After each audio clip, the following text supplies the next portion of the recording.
అడవిలో జంతువుల కథ. ఒకసారి ఒక అతిపెద్ద, హరితమైన అడవిలో అన్ని రకాల జంతువులు సుఖంగా జీవించేవి. ఆ అడవి పేరు సుందరవనం. అక్కడ సింహం రాజుగా పాలించేవాడు.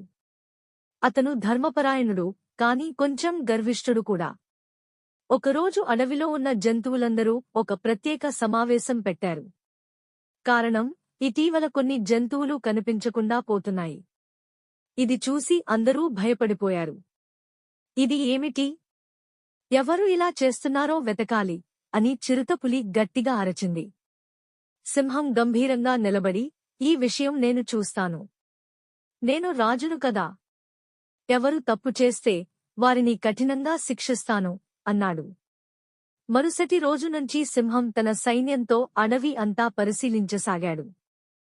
చివరికి ఒక రోజు అతనికి ఏనుగు ఒక సమాచారం చెప్పింది.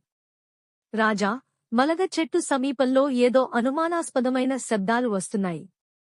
మీరు అక్కడ ఒకసారి చూసి వస్తే మంచిది. అందరూ ఆచూకీతో అక్కడికి వెళ్లారు. అక్కడ చూసిన దృశ్యం అందరినీ ఆశ్చర్యంలో ముంచేసింది. కొన్ని జంతువులు పంజరాల్లో చిక్కుకుని ఉన్నాయి. అవి ఎవరైనా వేటగాళ్లు వేసిన పంజరాలు. పక్కనే మానవుల పాదరేఖలు కూడా ఉన్నాయి. సింహం ఆ పంజరాలను తెరిపించేసి జంతువులను విడిపించాడు. మనలో ఎవరూ ఈ విషయం గమనించలేకపోయాం. ఇది మన తప్పు అని బాధపడ్డాడు. అంతలోనే గుహలో దాక్కున్న నక్క వచ్చి ముందుకు వచ్చింది. రాజాగారు, మీరు మా కోసం చాలా చేశారు. కాని మనం ఇప్పటికైనా జాగ్రత్తగా ఉండాలి. మనం ఒక్కటిగా పనిచేస్తే తప్ప మనం మన రక్షణ చేసుకోలేము.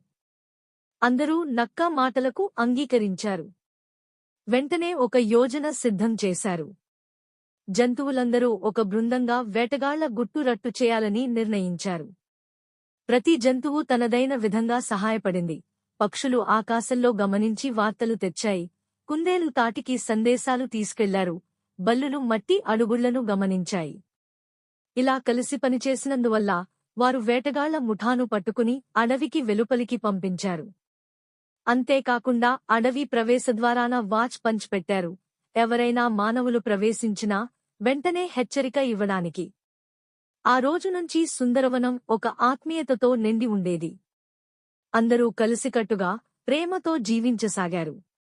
రాజైన సింహం తన గర్వాన్ని త్యాగం చేసి మిగిలిన జంతువులతో సమానంగా వ్యవహరించసాగాడు. చివరికి నక్క మాట్లాడుతూ, ఒకరినొకరు నమ్మితే, ప్రేమిస్తే మనం ఎంతటి కష్టాన్ని అయినా గెలవగలం అని తెలిపింది.